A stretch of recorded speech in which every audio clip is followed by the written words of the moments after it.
Welcome to Lesson 2, Perfect Your Pronunciation.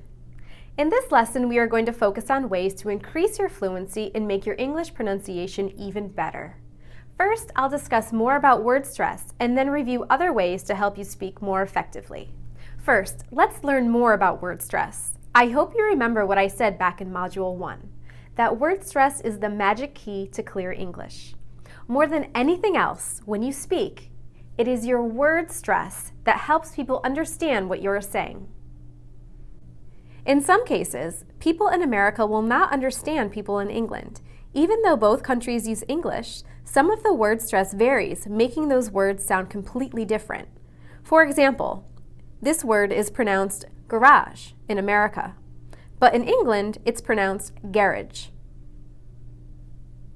In Module 1, we looked at the basic of word stress. We stress only one syllable in every word, and we say that one syllable longer and louder. In Module 3, we practice correct word stress for numbers with teens and tens. Remember the difference between 14 and 40?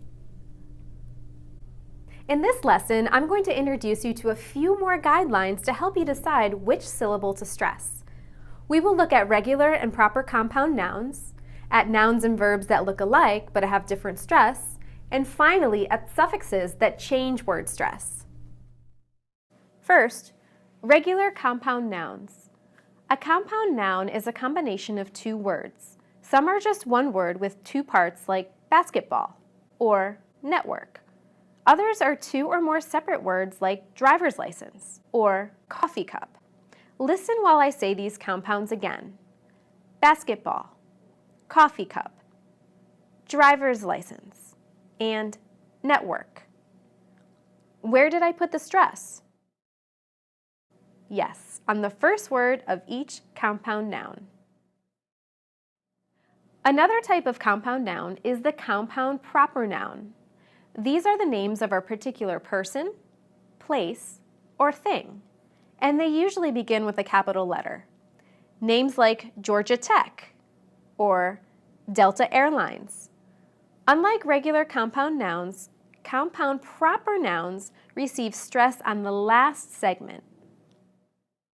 Whether the proper noun is 2, 3, or even 4 words, the stress will always fall on the last segment. Listen to a few. New York City, Martin Luther King, the Golden Gate Bridge. The stress is always at the end. Now let's look and listen to nouns and verbs that are similar. They look alike, but they do not sound alike. They have different word stress. Listen to a few examples. He records his speeches. I keep a record of all the money I spend. I will present my speech next week. My friends gave me a present on my birthday. What's the difference between the nouns and the verbs? We stress the first syllable in the nouns and the second syllable in the verbs. Let's look at and listen to a few more examples. Conduct, conduct.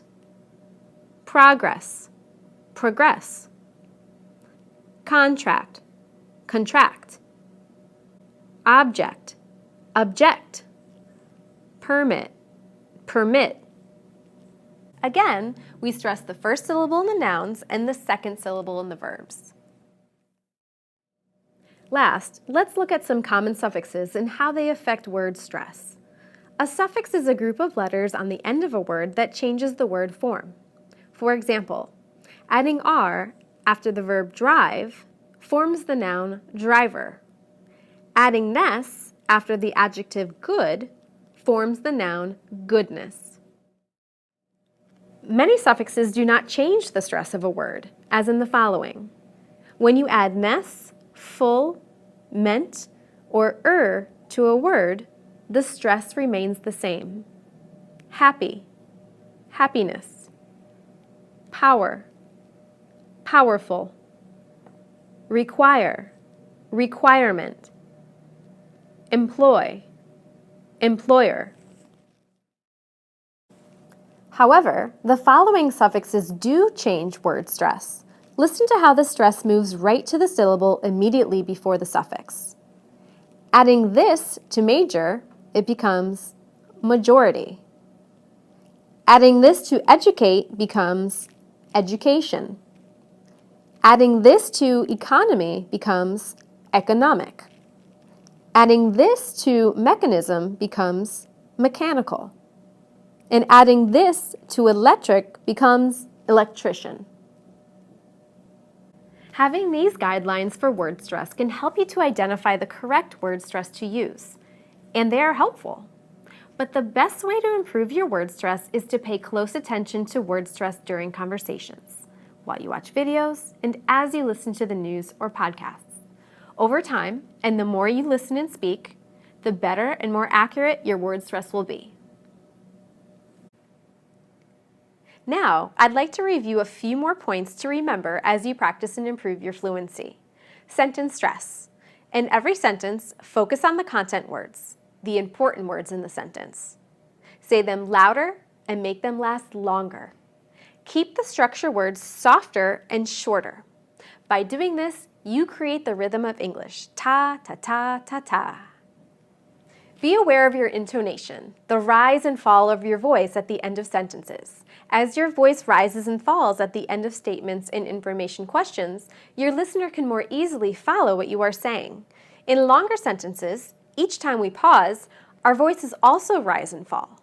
Pauses and full stops are also very important when you are speaking. You know what you're going to say, but your listener doesn't. Pauses give your listeners time to think and understand, and the more they understand, the better you sound. Finally, remember your body language. Smile as you speak. Move your hands to give meaning to what you are saying. Lean into your audience. This shows that you are engaged and confident. And remember, the more you practice, I should say practice, practice, practice, the easier it will become to speak fluently and effectively. I look forward to hearing your next recording. This brings us to the end of our course, Speak English Professionally, in person, online, and on the phone. I have really enjoyed teaching this course and watching your progress through the modules. You can feel confident that as you practiced and performed an elevator speech, video conference language, phone talk, interview questions and answers, and presentation prep, you also grew closer to reaching your professional and personal goals as an English speaker. Congratulations for finishing this course. I look forward to working with you again in the capstone course. See you soon.